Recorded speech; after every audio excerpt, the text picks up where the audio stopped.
Presidente FIFA assicurava que esta toma sua decisão se esta volve pôr seu mês como candidato para presidente de FIFA. Primeiro que o Congresso de FIFA que toma lugar dia 10 e 11 de junho na São Paulo.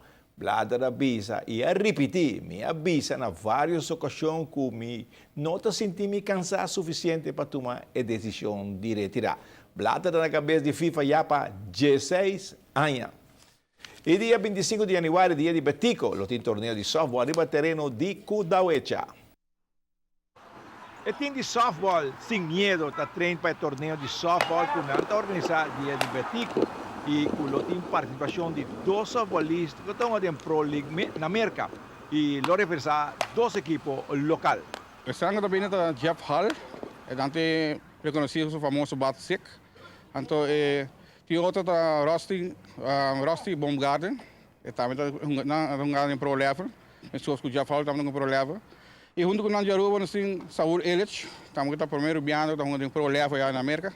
E também a ideia com ele é bem com nós, porque eigenlijk na bem para batismo de seu Hamburg. Então, essa caminho aí passar, para se ninguém impor. Faço algo para nós, para dia 25, para se ninguém não pode participar de nosso softball de Aruba, quando nós estamos jogando softball de Aruba. Você vai organizar algo dia 25 de Betico. Agora, você não gosta de manhã, vai ter com a noite lá, você sabe? Sim, nós começamos a pedir sobre manhã, nós vai ter normal lugar. Então, 8h30 à noite para lá, nós temos banda perfeição, também vai tocar de hora lá de noite. E tem bastante equipe que tomam parte do dia deportivo aqui de Boston? Sim, nós temos total 16 equipes, nós vamos reforçar o time de Preston, é uma Young University Trophy.